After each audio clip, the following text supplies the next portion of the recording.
Vous savez comment un petit mensonge peut faire voler tout votre monde en éclats? Mon téléphone a vibré avec un texto parlant d'un dîner chez sa mère juste au moment où je levais mon verre de vin. J'ai levé les yeux et je me suis figé. Il était assis 3 tables plus loin. Ce n'est pas le baiser qui m'a coupé le souffle, mais l'enveloppe scellée à la cire qui glissait sur la table vers la femme en rouge. Il ne se contentait pas de me tromper. Il me vendait. Mon nom est Elena Lee, et s'il y a une chose que la vie dans les vallons reculés des Appalaches m'a apprise avant que je ne me ferais un chemin jusqu'à un bureau de direction en ville, c'est que l'on ne laisse jamais un prédateur savoir que l'on saigne. On reste immobile. On calme sa respiration et on attend le coup de feu. J'ai 35 ans et je suis la directrice des opérations pour Northline Strategy. Mon travail consiste à voir les fissures dans une structure d'entreprise avant que le bâtiment ne s'effondre. Je répare les choses. Je gère les crises. J'organise le chaos en feuilles de calcul rentables. Mais assise là, dans la banquette doublée de velours de la Hawthorne Room, fixant le siège vide en face de moi, je ne réalisais pas que j'étais sur le point de m'effondrer. J'étais arrivé à 19h pile. Le client, un représentant nerveux d'une entreprise technologique cherchant à faire du lobbying auprès du conseil municipal, avait annulé à 19h05. C'était un manque de professionnalisme, mais dans mon domaine, les gens prenaient souvent peur. J'aurais dû être agacé. Au lieu de cela, j'ai ressenti un étrange sentiment de soulagement. La semaine avait été brutale. J'avais passé les 5 derniers jours à finaliser une offre de 10 millions de dollars avec les partenaires de la ville, un accord qui m'avait obligé à vérifier 3 ans de dossiers financiers et à dormir en moyenne 4 heures par nuit. J'étais épuisé jusqu'à la moelle. J'ai décidé de rester. J'ai commandé un verre de Cabernet, du genre qui coûte 25 $ le verre, et je me suis laissé sombrer dans la banquette en cuir.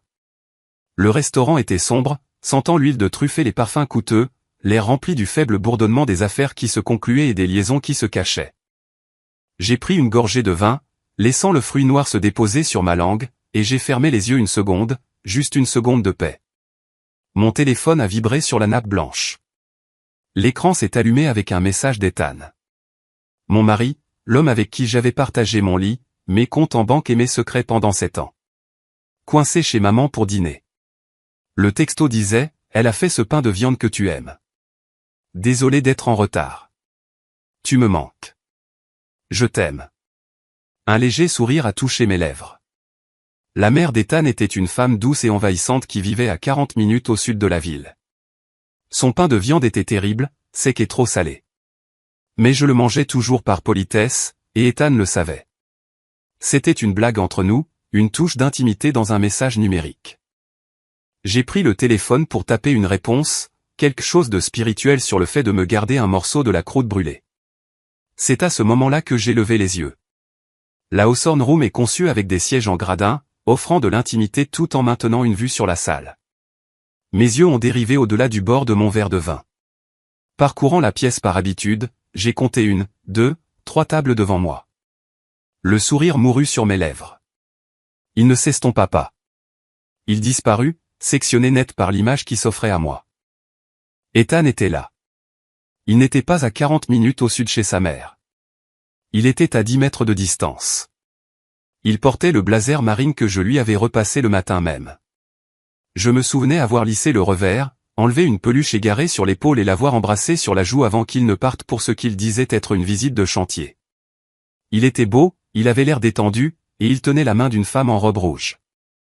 Je la connaissais, pas personnellement, mais je connaissais le genre. Elle était saisissante, avec des cheveux noirs en cascade sur ses épaules et une posture qui criait le privilège. Marissa Val. Je l'ai reconnue vaguement lors de cocktails professionnels, une consultante quelconque, du genre qui flotte entre les entreprises sans portefeuille clair.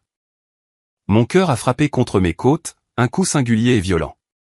Le bruit du restaurant semblait s'évanouir, me laissant dans un vide où la seule chose qui existait était la table 14. Si cela n'avait été qu'un dîner, j'aurais peut-être pu le rationaliser. C'était peut-être une réunion surprise dont il n'avait pas voulu m'inquiéter. Peut-être que j'hallucinais à cause du manque de sommeil. Puis Ethan s'est penché. Ce n'était pas un geste d'affaire. C'était un geste de familiarité. Il a écarté une mèche de cheveux de son visage, ses doigts s'attardant sur la ligne de sa mâchoire. L'intimité du geste était un coup physique. Il m'a frappé plus fort qu'une gifle. Mais c'est ce qui s'est passé ensuite qui a transformé mon choc en glace. Ethan a fouillé dans sa mallette, celle en cuir que je lui avais achetée pour sa promotion il y a 3 ans, et en a sorti une épaisse enveloppe de couleur crème. Elle était lourde. Je pouvais le dire à la façon dont elle a heurté la table. Ce n'était pas une carte de vœux. Ce n'était pas un chèque cadeau. Au dos, scellant le rabat, il y avait un cercle de cire rouge, un seau de cire. Cela paraissait archaïque, cérémoniel, et totalement déplacé pour une liaison décontractée. Il a fait glisser l'enveloppe sur la nappe blanche vers Marissa. Elle n'a pas eu l'air surprise. Elle avait l'air affamée. Elle a posé sa main sur l'enveloppe, ses ongles manucurés tapotant contre le papier. Et puis elle a levé les yeux vers lui et a souri. C'était un sourire de conspiratrice, un sourire qui disait « Nous avons gagné ». Il ressemblait à 2 personnes qui venaient de réussir un braquage. Je suis resté là, figé. Mon mari me mentait sur l'endroit où il se trouvait. Il était avec une autre femme et il lui tendait quelque chose qui ressemblait à un contrat scellé comme un pacte secret. Mes poumons refusaient d'aspirer de l'air. La trahison était une chose physique, une pierre déchiquetée se logeant dans ma gorge. Je voulais marcher jusqu'à leur table. Je voulais crier. Je voulais prendre le verre de vin à 25 $ et le briser contre le côté de sa tête. La fille des Appalaches en moi voulait du sang. Elle voulait faire une scène qui aurait obligé la sécurité à nous mettre tout dehors. Mais Elena Lee, la directrice des opérations de Northline Strategy, ne faisait pas de scène. Elena Lee collectait des données. Je me suis forcé à respirer. Une inspiration, une expiration. J'ai ravalé la nausée.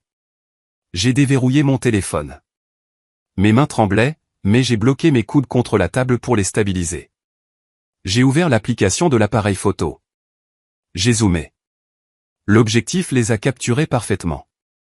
J'ai ajusté le cadre. J'avais besoin de contexte. J'avais besoin d'une preuve qui ne pourrait pas être réfutée lors d'une séance de manipulation psychologique plus tard dans la nuit. J'ai élargi le plan pour inclure l'horloge art déco distinctive sur le mur du fond, montrant l'heure, 19h52. J'ai inclus le support du numéro de table. Je me suis concentré sur leur visage, le regard adorateur d'Ethan, le sourire triomphant de Marissa, et l'enveloppe crème accablante reposant entre leurs mains. Clic, j'ai pris 3 photos, une large, un gros plan sur leur visage, un gros plan sur l'enveloppe. Puis j'ai ouvert mes messages. J'ai fixé son dernier texto. Coincé chez maman. J'ai joint la photo, celle où il regardait Marissa comme si elle était le centre de son univers. J'ai tapé une seule ligne. Profite bien du dîner avec maman. J'ai appuyé sur envoyer. Je l'ai observé. Cela a pris 10 secondes. Son téléphone était posé sur la table, écran vers le haut. Il s'est allumé. Il a jeté un coup d'œil, d'abord décontracté, s'attendant probablement à ce que je dise « D'accord, chérie. Conduis prudemment. » J'ai vu son corps se raidir. Ce fut instantané, comme un choc électrique parcourant sa colonne vertébrale. Il a attrapé le téléphone. Il a fixé l'écran. La couleur a quitté son visage si vite qu'il ressemblait à un cadavre dans un blazer marine. Il a levé les yeux. Il a paniqué, sa tête a tourné brusquement, balayant la pièce, ses yeux écarquillés et terrifiés. Je ne me suis pas caché. Je ne me suis pas baissé. Je me suis assise parfaitement droite, ma colonne vertébrale fusionnée avec de l'acier. Ses yeux m'ont trouvé. Pendant un moment, nous nous sommes juste regardés à travers les 3 tables de séparation. Le bruit du restaurant est revenu en force, le tintement des couverts, les rires, la musique de jazz, mais tout semblait lointain, sous l'eau. La bouche d'Ethan s'est ouverte, formant mon nom, mais aucun son n'est sorti. Marissa a suivi son regard. Se retournant sur sa chaise, elle m'a vu. Son sourire a vacillé, mais elle n'avait pas l'air effrayée. Elle avait l'air agacée. J'ai pris mon verre de vin. Je l'ai levé dans un toast silencieux à mon mari. Puis je l'ai reposé, inachevé. Je me suis levé. Mes jambes semblaient creuses, mais elles m'ont soutenu. J'ai marché jusqu'au poste des serveurs, j'ai tendu ma carte de crédit au maître d'hôtel et j'ai dit, ajoutez 20% pour le service. Je pars maintenant. Est-ce que tout va bien, madame, a-t-il demandé, sentant la tension. Tout est clair, ai-je dit. Je me suis retourné et j'ai marché vers la sortie. Je n'ai pas couru. J'ai marché avec la même allure mesurée que j'utilisais en entrant dans une salle de conseil pour licencier un directeur négligent. Mes talons claquaient contre le parquet, un compte à rebours rythmique jusqu'à la fin de mon mariage. Elena. Elena. Attends. J'ai entendu le bruit d'une chaise repoussée. Des pas lourds martelaient derrière moi. J'ai poussé les lourdes portes en chêne et je suis sorti dans l'air frais de la nuit. Le voiturier se dirigeait déjà vers le porte-clés, mais j'avais garé ma voiture moi-même sur le parking de devant ce soir-là. Elena. Ethan m'a attrapé le coude juste au moment où j'atteignais la portière côté conducteur de ma berline. Sa prise était serrée, désespérée. Je me suis retourné. Il était essoufflé, son visage luisant de sueur. Bébé, s'il te plaît. Ce n'est pas ce que tu crois. Laisse-moi t'expliquer. S'il te plaît, arrête-toi juste une seconde. J'ai baissé les yeux sur sa main sur mon bras. Puis j'ai levé les yeux vers ses yeux, les yeux auxquels j'avais fait confiance pendant 7 ans, les yeux qui m'avaient regardé ce matin avec un faux amour pendant qu'il planifiait un rendez-vous avec une autre femme. Ne me touche pas, ai-je dit. Ma voix n'était pas forte. C'était à peine un murmure, mais elle était assez froide pour geler l'air entre nous. Ethan a tressailli comme s'il avait été brûlé. Il a lâché ma main. Elena, c'est une cliente. C'est un truc de travail. J'ai menti parce que je savais que tu serais jalouse, et je ne voulais pas me disputer. Cette enveloppe n'est qu'une proposition. S'il te plaît, tu dois me croire. Une cliente, ai-je répété. Et le texto sur ta mère, c'était une proposition aussi? Il a bégayé, sa bouche s'ouvrant et se fermant comme un poisson sur un hameçon. J'ai paniqué. Je ne voulais juste pas gâcher ta soirée. Tu n'as pas gâché ma soirée, Ethan, ai-je dit en ouvrant la portière de ma voiture. Tu as gâché ta vie. Elena. Où vas-tu? Rentrons à la maison. On peut parler de ça à la maison. Je ne rentre pas à la maison, ai-je dit, parce que je ne sais plus qui y vit. Je me suis glissé sur le siège du conducteur et j'ai claqué la porte. Je l'ai verrouillée immédiatement. Il a frappé à la vitre, articulant « s'il te plaît » et « je t'aime », mais la vitre étouffait ses mensonges. J'ai démarré le moteur, j'ai mis la voiture en marche arrière et j'ai reculé sans le regarder à nouveau, mes mains agrippant le volant si fort que mes jointures sont devenues blanches. J'ai navigué dans les rues de la ville, les néons se transformant en traînées de rouge et d'or. Je n'ai pas conduit jusqu'à notre maison en banlieue. Je n'ai pas conduit jusqu'à l'appartement de ma meilleure amie. J'avais besoin d'un terrain neutre. J'avais besoin d'une forteresse. Je me suis garé dans le garage souterrain de l'hôtel Rivergate. C'était un hôtel d'affaires, impersonnel et sécurisé. Je me suis garé dans un coin sombre. Je suis resté assise là pendant 5 minutes, juste à respirer, à écouter le moteur refroidir. Je n'ai pas pleuré. Les larmes, c'était pour plus tard. Les larmes, c'était pour quand les dégâts seraient évalués.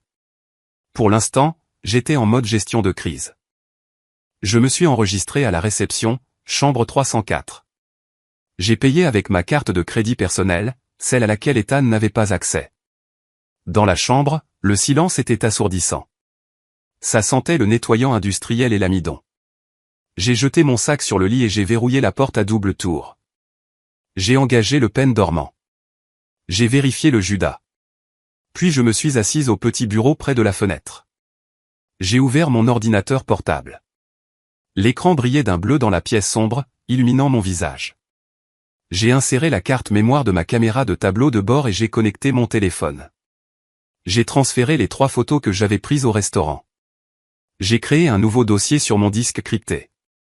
J'ai fixé le curseur clignotant pendant un long moment. Mon mari m'avait trahi. Il avait menti sur sa localisation. Il avait rencontré une femme nommée Marie Saval. Il lui avait remis un document scellé. Ce n'était pas une erreur. C'était une transaction. J'ai nommé le fichier épreuve 1. J'ai appuyé sur Entrée. Le fichier s'est enregistré. Et avec ce clic, l'épouse est morte et l'enquêtrice est née. La porte de la chambre 304 s'est refermée, engageant le lourd pen dormant avec un son qui semblait final. Je suis resté au centre de la pièce un moment, écoutant le bourdonnement de l'unité de climatisation. C'était le seul son dans mon monde. Le silence aurait dû être terrifiant, mais il ne l'était pas. Il était clarifiant. Je me suis assise au bureau en bois générique et j'ai rouvert mon ordinateur portable. Le fichier épreuve 1 me fixait depuis le bureau. J'ai éteint la partie de mon cerveau qui était une épouse. J'ai éteint la partie qui se souvenait de nos vœux de mariage, de la façon dont il riait au mauvais film, et de la chaleur de son dos contre ma poitrine la nuit. Cette femme était un handicap en ce moment. Au lieu de cela, j'ai activé la directrice des opérations. Quand un projet échoue, on ne pleure pas sur le potentiel perdu. On vérifie les livres. On trouve la fuite. On arrête l'hémorragie. J'ai commencé par les photos. Je les ai téléchargées sur un serveur cloud sécurisé qu'Ethan ne connaissait pas, un compte de sauvegarde que j'utilisais pour des données d'entreprise sensibles. Puis je les ai copiées sur un disque dur externe que je gardais dans mon sac d'ordinateur portable. La redondance était la première règle de la préservation des données. J'ai ouvert les métadonnées des photos, 19h52. Lieu, Laosorn Room. Ensuite, j'ai ouvert une feuille de calcul. J'ai étiqueté les colonnes, date, heure, lieu, activité déclarée, activité réelle, impact financier. J'ai enregistré la première entrée. Date, 12 octobre. Heure, 19h52. Activité déclarée, dîner avec sa mère. Activité réelle, dîner avec Marie Saval. Impact financier, en attente. Puis je me suis connecté à notre compte bancaire joint. Ethan et moi avions toujours maintenu un compte chèque joint pour les dépenses du ménage et des comptes séparés pour les dépenses personnelles. Nous étions tous les deux de gros revenus. Nous nous faisions confiance. Ou plutôt, je lui avais fait confiance.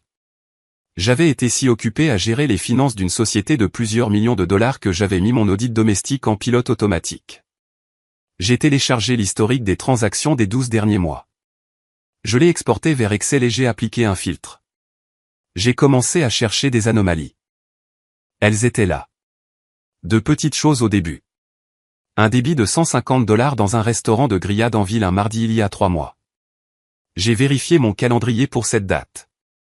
Ethan m'avait dit qu'il travaillait tard sur le dossier Henderson. J'ai surligné la ligne en jaune. Un débit de $300 au Ritz-Carlton du Lac-Aon. C'était à 2 heures de route. La date était un vendredi en août. Je me souvenais de ce week-end. Il avait dit qu'il partait en voyage de pêche avec ses amis de l'université. J'ai vérifié les détails de la transaction. La facture incluait le service en chambre pour 2. J'ai surligné la ligne en orange. Puis j'ai vu la bijouterie. Gilded Lily Fingem, $1200, le 4 septembre. Mon anniversaire est en février. Je n'avais jamais reçu de cadeau de ce magasin. Mon estomac s'est noué. Un œuf froid de nausée essayait de monter, mais je l'ai ravalé avec une gorgée d'eau en bouteille tiède. Concentre-toi, Elena. Juste les chiffres. Puis j'ai trouvé le schéma qui m'a glacé le sang. C'était un virement récurrent. Le 15 de chaque mois, depuis 10 mois, une somme de $2500 était transférée électroniquement. Le destinataire était simplement listé comme VOC LLC. J'ai copié la chaîne de texte et je l'ai collé dans le moteur de recherche du registre des entreprises de l'État. Veille Orchard Consulting. Veille. Marie Saval. Je me suis adossé à la chaise rigide de l'hôtel, l'écran devenant légèrement flou. Ce n'était pas juste une liaison. Il la finançait. $2500 par mois, c'était $25 000 sur 10 mois. C'était un acompte sur une voiture. C'était un loyer. C'était mon argent. Notre argent qui allait directement dans la poche de la femme en robe rouge.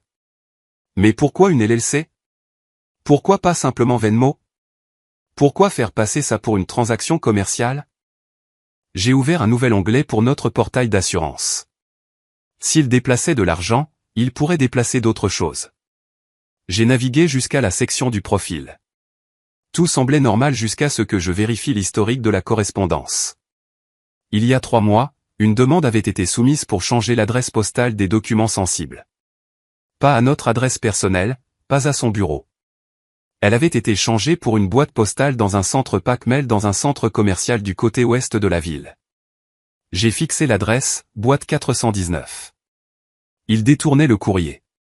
Cela signifiait qu'il y avait des cartes de crédit que je ne connaissais pas, des avis que je n'étais pas censé voir.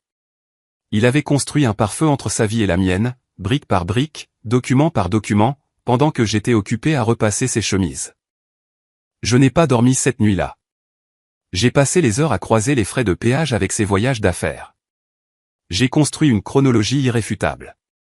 Au moment où le soleil a commencé à laisser filtrer une lumière grise à travers les lourds rideaux de l'hôtel, j'avais un dossier. À 7 heures du matin, j'ai appelé mon assistante. J'ai une urgence personnelle, ai-je dit. Ma voix était stable, professionnelle. Je serai hors ligne pendant 48 heures. Annulez la réunion de stratégie. Dites à l'équipe de procéder à l'audit en se basant sur mes dernières notes. Je n'ai pas donné de détails.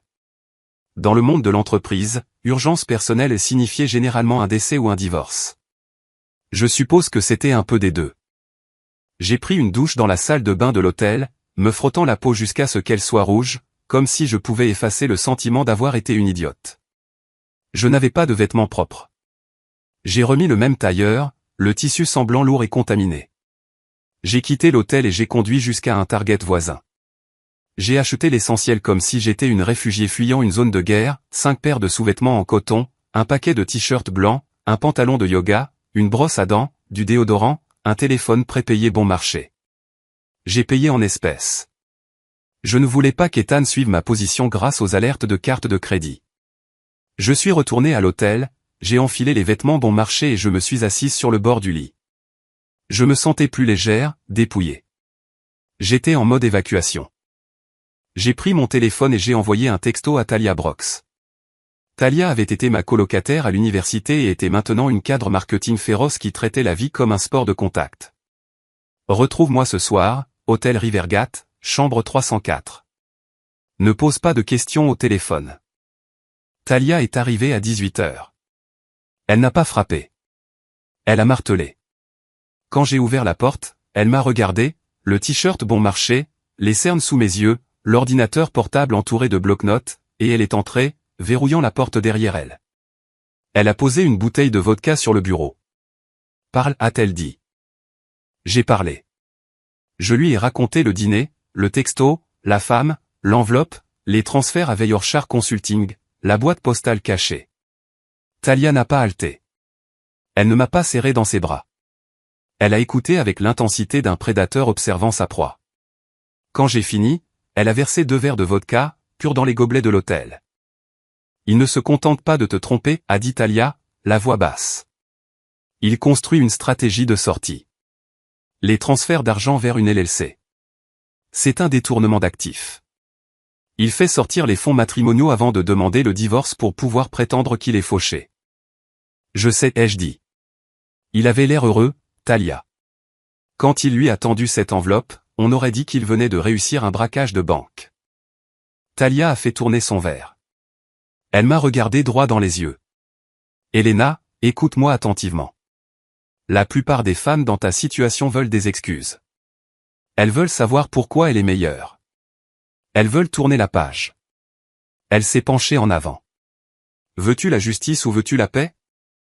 J'ai regardé la feuille de calcul sur mon écran. J'ai regardé la somme de 25 000 $. J'ai pensé au mensonge sur le pain de viande de sa mère. Je veux la vérité, ai-je dit. Je veux savoir exactement ce qu'il y avait dans cette enveloppe. Et puis une fois que j'aurai les faits, je déciderai combien ça va lui coûter. Talia a hoché la tête. Bien. Alors tu as besoin d'un requin. Pas d'un médiateur. Tu as besoin de Diane Carvey. Le nom était légendaire en ville. Diane Carvey était une avocate spécialisée en divorce qui coûtait 600 $ de l'heure et qui était réputée pour pouvoir trouver une pièce de 5 cents cachée dans une botte de foin. On disait qu'elle lisait les états financiers comme de la poésie et qu'elle pouvait sentir un actif caché à 3 comtés de distance. Je vais l'appeler, ai-je dit. Fais-le maintenant, a dit Talia. Laisse un message. Dis-lui que tu as une affaire complexe de fraude financière enveloppée dans un divorce. Ça attirera son attention. Après le départ de Talia, qui a promis de vérifier ma maison sans qu'Ethan ne la voie, je suis resté assise dans la pénombre. Je ressentais un calme étrange. J'avais un plan. J'avais une équipe. Mon téléphone a vibré. C'était Ethan. J'ai fixé l'écran, mon rythme cardiaque s'accélérant pendant une fraction de seconde avant que je ne le force à redescendre. J'espère que tu vas bien, disait le texto. Je m'inquiète pour toi. J'emmène maman chez son cardiologue demain matin, donc je ne serai pas joignable avant midi. S'il te plaît, appelle-moi quand tu pourras. J'ai lu le texto 2 fois. Emmener maman chez son cardiologue demain. Je me suis tourné vers mon ordinateur portable. J'ai ouvert mon calendrier personnel. Je gérais l'emploi du temps familial parce qu'Ethan était incapable de se souvenir des anniversaires ou des anniversaires de mariage. J'ai fait défiler jusqu'à la semaine en cours.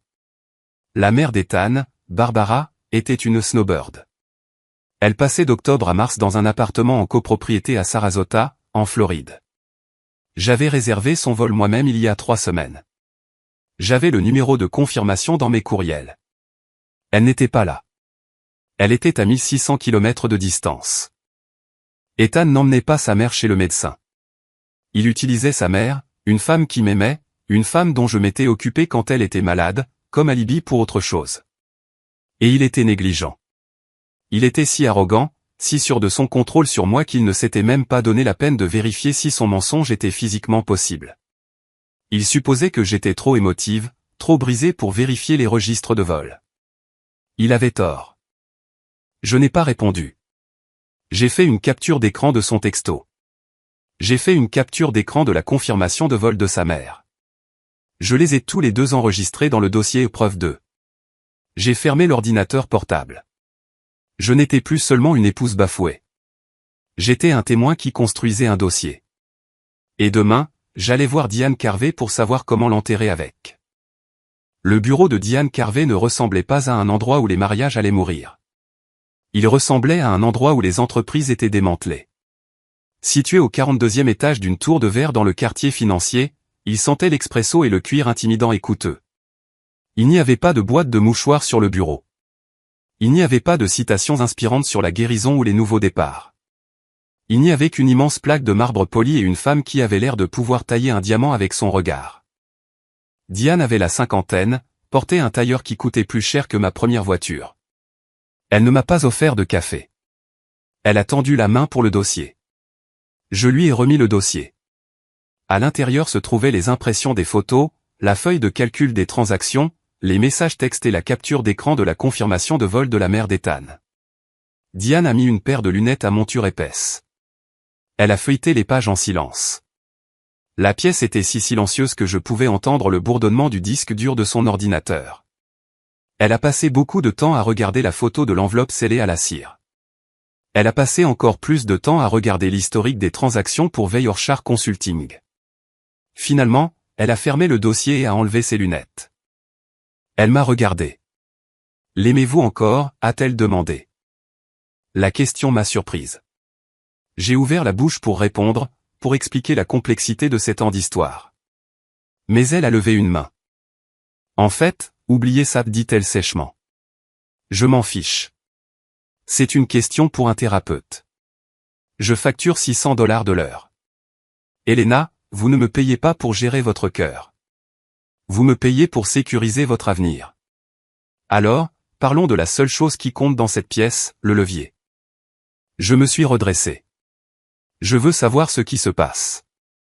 Vous savez déjà ce qui se passe, dit Diane en tapotant le dossier. Votre mari a une liaison, mais il ne se contente pas de coucher avec elle. Il investit en elle. Cette LLC, Yorkshire Consulting, a moins d'1 an. Les paiements sont réguliers. Il traite cette femme comme une dépense professionnelle. Elle se pencha en avant, ses yeux se plissant. Maintenant, les vraies questions. Avez-vous des enfants? Non, ai-je dit. Bien. Les batailles pour la garde sont compliquées et coûteuses. À quel nom est la maison? Aux deux nôtres, ai-je répondu. Nous l'avons achetée il y a 5 ans. Compte de retraite? Il a un 401K. J'ai un portefeuille diversifié et des options d'achat d'actions de l'entreprise. Dette? Juste l'hypothèque. Nous payons nos cartes de crédit chaque mois. À ce que vous savez, corrigea Diane. S'il détourne du courrier vers une boîte postale, il pourrait avoir ouvert des lignes de crédit à votre nom ou à un nom joint sans que vous ne voyiez les relevés. Nous voyons ça tout le temps. Le mari achète un appartement à sa petite amie et la femme finit par payer les intérêts. Mon estomac se retourna, mais j'ai gardé un visage impassible. Quel est le plan? Diane se leva et se dirigea vers la fenêtre allant du sol au plafond.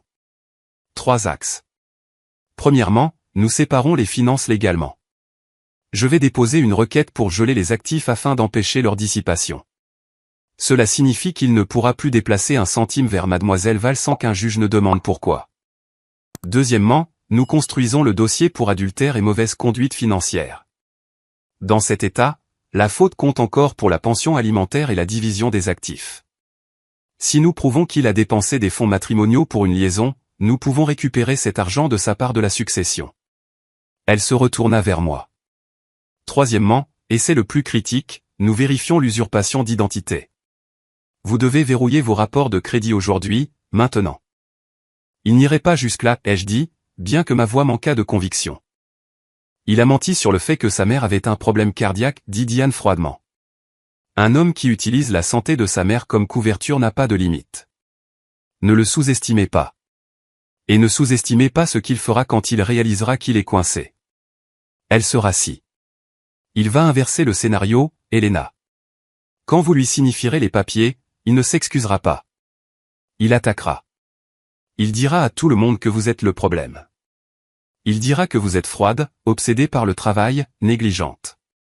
Il pourrait même essayer de vous faire passer pour mentalement instable pour justifier ses actions. Il essaiera de prendre les devants sur l'histoire à votre lieu de travail. Mon lieu de travail? J'ai froncé les sourcils. Il ne travaille pas chez Northline.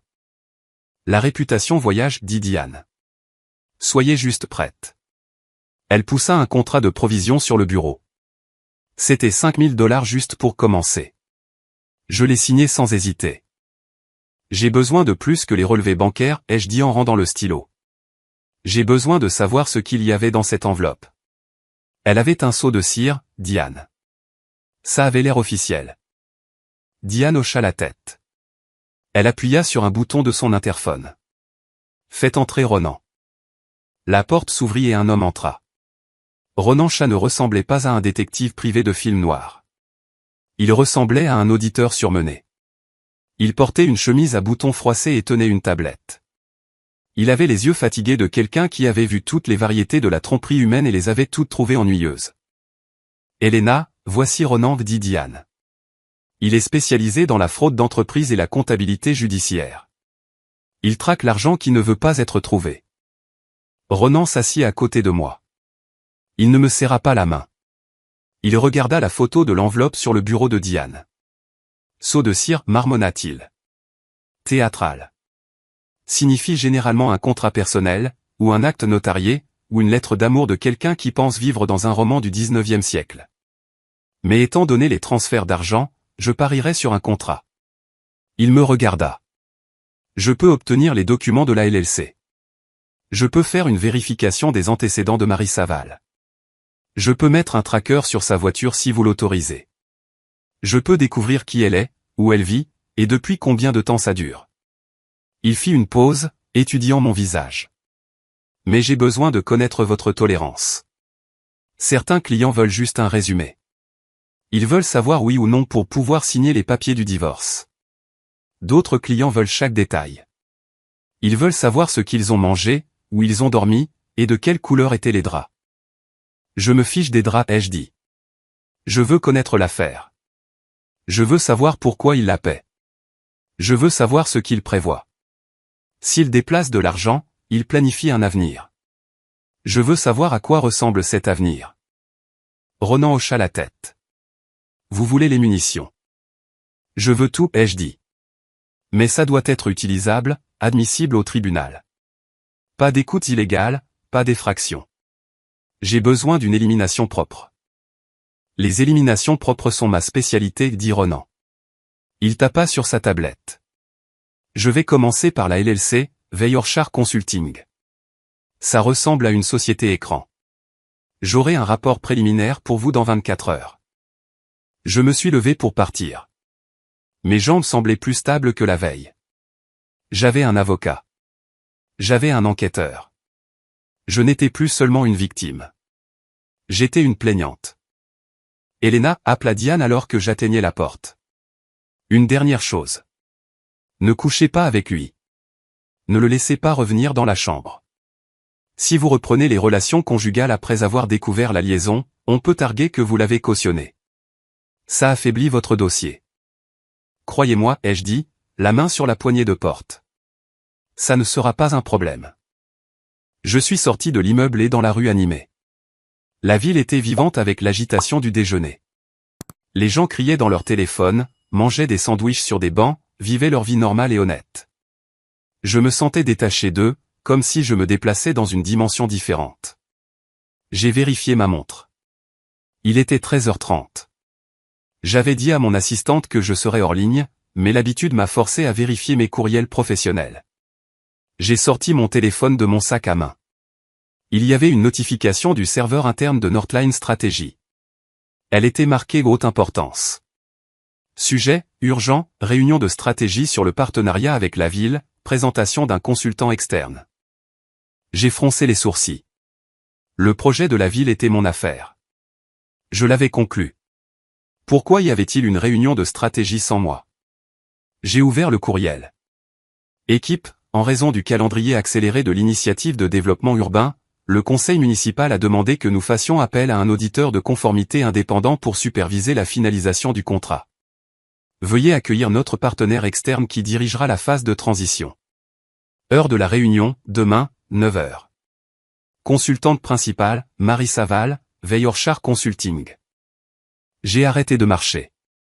Des gens m'ont bousculé, grommelant en naviguant autour de ma silhouette figée sur le trottoir, mais je ne les ai pas sentis. J'ai fixé l'écran jusqu'à ce que les pixels semblent se graver dans mes rétines. Marie Saval, la femme en robe rouge, la femme qui prenait l'argent de mon mari. Elle n'était pas juste une maîtresse. Elle n'était pas juste une consultante quelconque qu'il avait rencontrée dans un bar. Elle entrait chez Northline.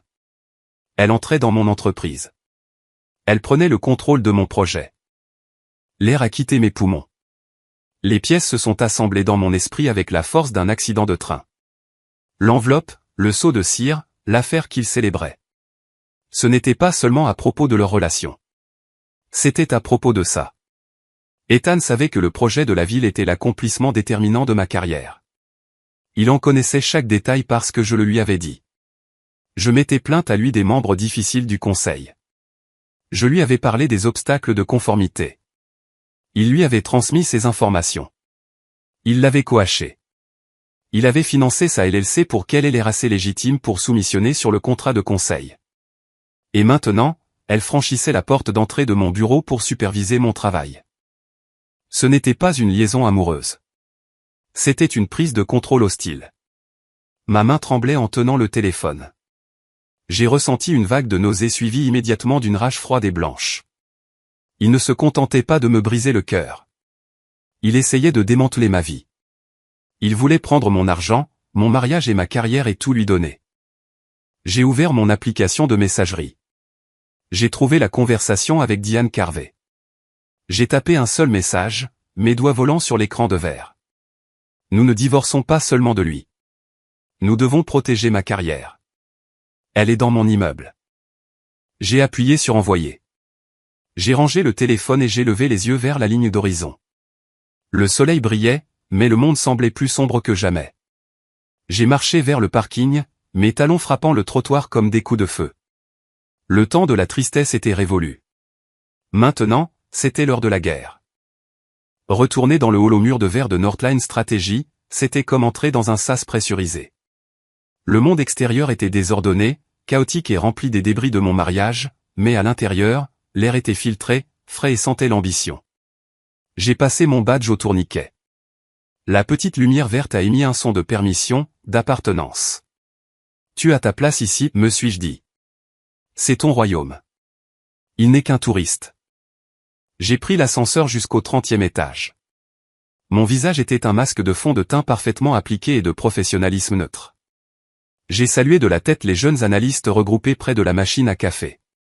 Ils parlaient d'indicateurs de performance trimestrielle et d'une échéance imminente pour une fusion logistique. Leur stress était charmant. Ils s'inquiétaient pour des feuilles de calcul. Je m'inquiétais pour une campagne d'espionnage menée depuis ma propre chambre. Elena m'a salué mon assistante Sarah, en se levant à mon approche. Tu as la réunion avec les partenaires de la ville dans 10 minutes, salle de conférence B. Et tu as l'air intense aujourd'hui. C'est un grand jour, Sarah, ai-je dit, la voix stable. Avons-nous les fichiers mis à jour et prêts sur le serveur, a-t-elle dit. Je suis entré dans mon bureau, j'ai posé mon sac et j'ai vérifié mon téléphone. Aucun message de Diane. Aucun message de Ronan. Juste le silence de la chasse. J'ai pris une grande inspiration, j'ai lissé ma jupe et je me suis dirigé vers la salle de conférence B. La salle était déjà pleine. Les partenaires de la ville, 3 hommes en costume gris représentant le conseil municipal, étaient assis à gauche. À droite, l'équipe de Northline était assise, et à la tête de la table, debout à côté de l'écran de projection, se trouvait une femme dans un blazer crème élégant et une jupe crayon. Mon pas a vacillé pendant une fraction de seconde, invisible pour quiconque ne me connaissait pas. C'était Marissa Val de près, sans l'éclairage tamisé de la Hawthorne Room. Elle était encore plus saisissante. Elle avait ce genre de beauté polie et agressive qui fonctionnait bien dans les salles de conseil. Elle arrangeait ses notes avec une confiance qui me donnait la chair de poule. Elena, a dit le conseiller principal, Monsieur Henderson, en se levant pour me serrer la main. Ravi de vous voir. Nous commencions tout juste. Je crois que vous n'avez pas encore rencontré notre nouvelle contrôleuse de conformité externe. Il a fait un geste vers elle. Voici Marissa Val, a dit Henderson. Elle travaille pour Veyorshar Consulting. La ville l'a fait venir pour auditer la phase finale du projet, juste pour assurer une transparence totale avant que nous ne signions la subvention de 10 millions de dollars. Marissa s'est tournée vers moi. Elle a tendu une main. Ses ongles étaient peints d'un bordeaux profond. C'est un plaisir de vous rencontrer, Madame Lee, a-t-elle dit. Sa voix était douce, professionnelle et pleine d'arsenic. Elle a utilisé mon nom d'épouse. Elle l'a fait exprès. Ses yeux se sont fixés sur les miens, et j'y ai vu zéro peur. J'y ai vu de l'amusement. Elle savait exactement qui j'étais. Elle savait qu'elle se tenait dans mon bureau, auditant mon travail, payé par la ville, mais financé par mon mari. Je lui ai pris la main. Elle était fraîche et sèche. Mademoiselle Val, ai-je dit. Je n'étais pas au courant que nous avions besoin d'une conformité externe. Les protocoles internes de Northline sont la référence. Un regard neuf ne fait jamais de mal, a-t-elle dit en retirant sa main. Surtout sur un projet de cette ampleur. Nous voulons juste nous assurer qu'il n'y a pas de conflit d'intérêts. L'audace était à couper le souffle. C'était elle, le conflit d'intérêts. J'ai pris ma place. La réunion a commencé. Pendant 2 heures, j'ai dû rester assise là et écouter la femme qui couchait avec mon mari critiquer ma stratégie opérationnelle. Elle était intelligente. Je devais lui reconnaître ça. Elle a posé des questions pointues sur notre processus de sélection des fournisseurs et nos mesures de sécurité des données. Elle cherchait des failles. Elle cherchait quelque chose qu'elle pourrait utiliser pour me faire sortir de ma propre affaire. Mon téléphone, posé face contre la table, a vibré une fois. J'y ai jeté un coup d'œil sous le rebord de la table. Ethan, je sais que tu es en colère. Je t'expliquerai tout ce soir. Rentre juste à la maison. J'ai retourné le téléphone. Je me suis concentré sur Marissa. Elle montrait une diapositive sur la responsabilité. S'il y a une violation de données, disait-elle, la responsabilité incombe entièrement à la directrice des opérations. Nous devons resserrer le langage ici. Elle m'a souri. C'était le sourire d'un prédateur. Je viens chercher ton poste, Elena, disait ce sourire. Et ton mari me tient la porte. Quand la réunion s'est terminée, je suis retourné directement à mon bureau et j'ai fermé la porte. Mes mains tremblaient. Je les ai pressées à plat contre l'acajou froid de mon bureau jusqu'à ce que les tremblements cessent. Mon ordinateur a émis un son. C'était un courriel crypté de Ronan, l'enquêteur. Sujet, mise à jour. 1h10 du matin. Cible, Ethan, suivi jusqu'à un espace de coworking sur la 4e rue, loué à l'heure. Il a rencontré brièvement le sujet B, Marissa, avant qu'elle ne parte pour votre bureau. Ensuite, la cible a rencontré un homme non identifié, environ 50 ans, portant un costume bon marché. La cible a remis un sac de documents en cuir. J'ai des photos. L'identité de l'homme est en attente, mais il ressemble à un intermédiaire. Je vous tiendrai au courant. J'ai fixé l'écran. Ethan remettait des documents. À qui? Le téléphone de mon bureau a sonné. C'était Diane Carvey. J'ai le rapport sur la LLC, a dit Diane sans préambule. Yorkshire Consulting a été constitué il y a exactement 10 mois. L'agent enregistré est un service générique, mais la source de financement remonte à un numéro de routage qui correspond au compte de consultant de votre mari. Elena, la chronologie correspond parfaitement à ses voyages d'affaires. Chaque fois qu'il était en déplacement, de l'argent était déplacé sur ce compte. Elle est ici, Diane, ai-je murmuré. Marissa est dans mon bureau. Elle est l'auditrice externe de la ville. C'est leur stratégie, a dit Diane, sa voix devenant sombre. Ils ne se contentent pas de voler de l'argent. Ils préparent un bouc émissaire. Si quelque chose ne va pas avec ce projet de la ville, qui en portera la responsabilité? Moi, ai-je dit. Je suis la directrice des opérations. Exactement. Et si l'auditrice externe, qui se trouve être sa petite amie, trouve des irrégularités dans votre travail, ils peuvent vous licencier pour faute. Vous perdez vos indemnités. Vous perdez vos options d'achat d'actions. Et Ethan divorce d'une disgrâce au lieu d'une femme de pouvoir. Un frisson m'a parcouru l'échine qui n'avait rien à voir avec la climatisation. Je dois vérifier les journaux d'accès, ai-je dit. Je dois y aller. J'ai raccroché et j'ai ouvert l'outil d'administration du réseau interne. En tant que directrice des opérations, j'avais une autorisation de haut niveau. J'ai navigué jusqu'aux journaux d'accès du serveur de fichiers de l'initiative de développement urbain. J'ai parcouru l'historique. Mon accès, 9 heures. L'accès de Sarah, 8h30. Puis je l'ai vu. Utilisateur, admin-remote. Heure, 3h14 du matin. Adresse IP, externe. Quelqu'un s'était connecté à distance au milieu de la nuit. Ils avaient accédé aux projections financières confidentielles, les données sensibles qui, si elles fuitaient, nous disqualifieraient du contrat de la ville. J'ai vérifié l'adresse IP. C'était un VPN qui passait par 3 pays différents, mais le point d'entrée était local. Ils plantaient quelque chose où ils volaient des données pour les faire fuiter afin de pouvoir m'en blâmer. Je n'ai pas appelé le support informatique. Cela créerait un ticket que Marissa pourrait voir. Au lieu de cela, j'ai appelé le chef de la sécurité interne, un homme nommé Marcus, qui me devait une faveur depuis que j'avais sauvé son département des coupes budgétaires il y a 2 ans. Marcus, ai-je dit quand il a répondu, c'est officieux. J'ai besoin que tu sécurises les journaux d'accès du serveur du projet urbain de la nuit dernière. Ne le signale pas, copie-les simplement sur un disque sécurisé et apporte-le-moi physiquement. Des problèmes, a demandé Marcus. Sabotage potentiel, ai-je dit. J'ai besoin de prouver que la connexion de 3 heures du matin n'était pas de moi. Considère que c'est fait, a-t-il dit. J'ai passé le reste de l'après-midi dans un état d'hypervigilance. J'ai travaillé. J'ai répondu aux courriels. J'ai examiné des propositions. Mais tous mes sens étaient à l'écoute de la menace. Je menais une guerre sur 2 fronts, le domestique et le professionnel, et les lignes ennemies avaient fusionné. À 18 heures, j'ai fait mon sac. J'avais le disque sécurisé de Marcus dans mon sac à main. Je suis descendu au parking. Le garage était en béton et ombragé, les néons bourdonnant au-dessus. Mes talons résonnaient dans le vide. J'ai atteint ma voiture et je l'ai déverrouillée. Elena, la voix venait de derrière un pilier de béton. Je me suis retourné, le téléphone déjà à la main. Ethan est sorti. Il avait l'air terrible. Sa cravate était desserrée, ses cheveux en désordre, et ses yeux étaient cerclés de rouge. Il ressemblait à un homme qui n'avait pas dormi, ce qui était ironique étant donné que c'était moi qui vivais dans un hôtel. « Comment es-tu entré ici ?» ai-je demandé. Ma voix était de glace. « J'ai toujours mon badge de conjoint, a-t-il dit. Tu ne l'as pas encore révoqué. Je vais régler ça demain, ai-je dit. J'ai levé mon téléphone.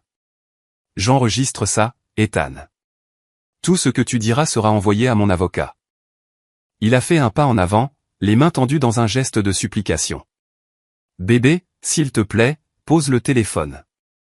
Tu réagis de manière excessive. Tu fais tout un plat de cette histoire et tu ne comprends même pas ce qui se passe. Je comprends parfaitement, ai-je dit. J'ai rencontré ton associé aujourd'hui. Marissa est très minutieuse. Ethan a tressailli.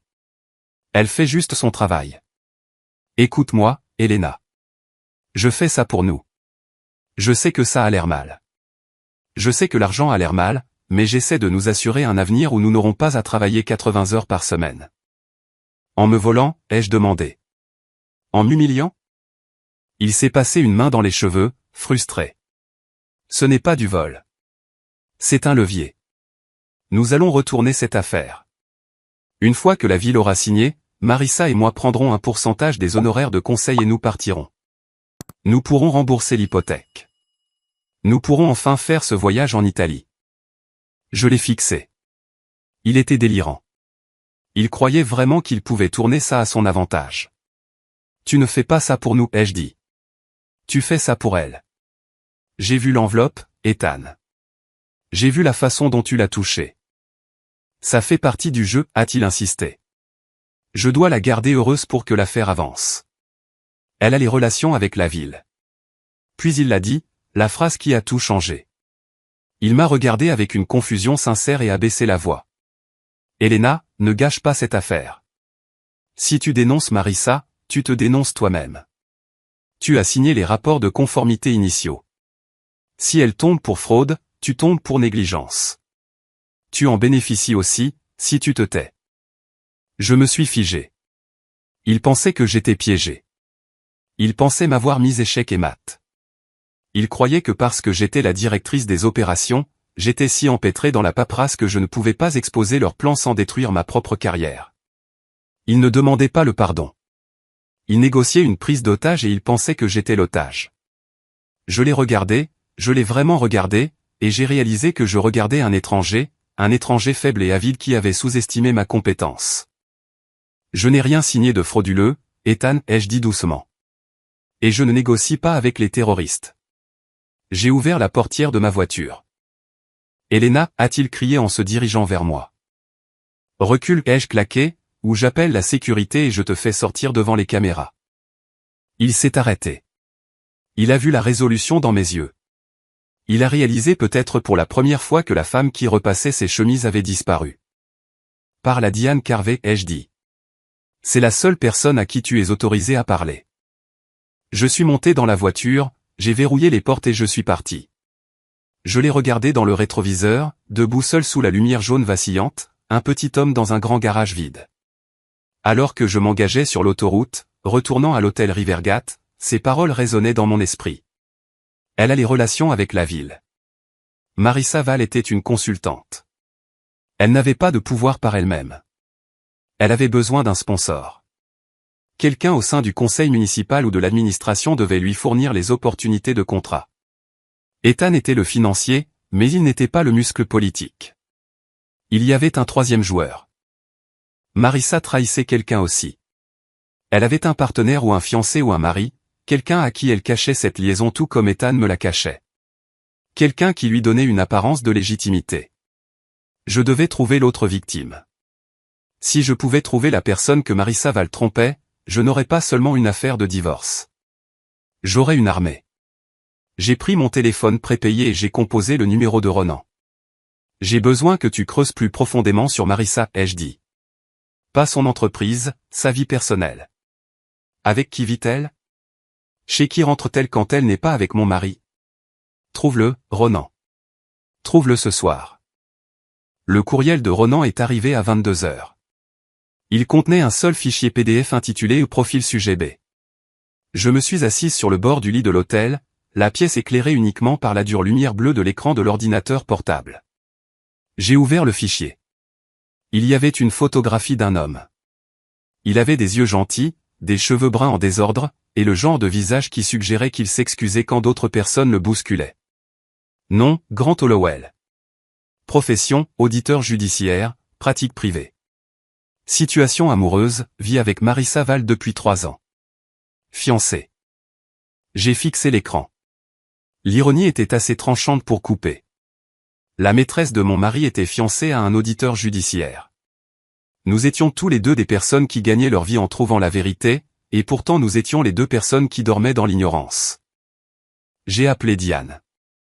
Elle a répondu à la première sonnerie, sa voix claire et alerte comme si elle ne dormait jamais. Je l'ai trouvé, ai-je dit. Il s'appelle Grant. C'est un fiancé, pas un mari, et c'est un auditeur. Parfait, a dit Diane. S'il est auditeur, il respectera les preuves. Mais écoutez-moi attentivement, Elena. N'allez pas le voir comme une